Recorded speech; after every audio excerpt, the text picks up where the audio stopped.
Lascaun Corla, and I would like to wish you, Lascaun Corla, everyone here, and anyone that's looking a happy International Women's Day, because we do have a lot.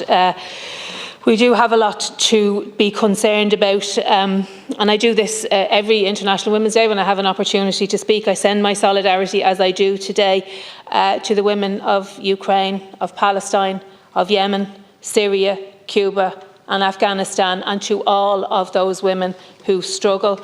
And I want to particularly mention our trans sisters.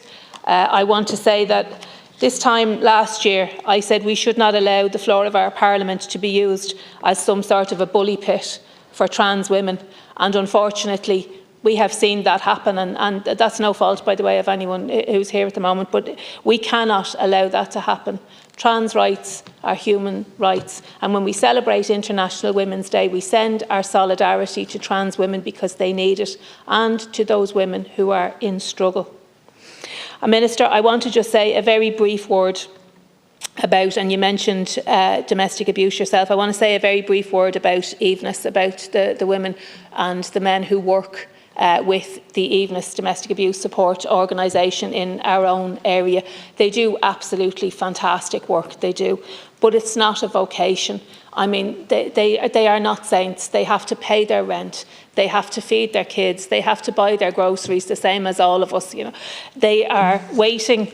They waited years on a pay rise, but there's a recruitment and a retention crisis within the domestic abuse sector.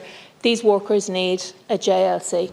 They are mostly women, and you said it yourself, women are overrepresented amongst low pay and precarious work, but we need to make decent work out of domestic abuse support. We need to ensure that the recruitment and the retention crisis is addressed, and we need to ensure that those people who are working in Evenus and in other organisations get the pay rises that they deserve, but also the pay structure that they deserve, to put them onto a stronger footing.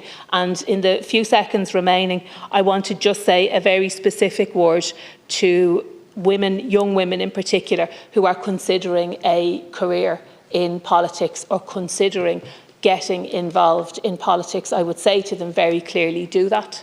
It is very welcome. It is very necessary.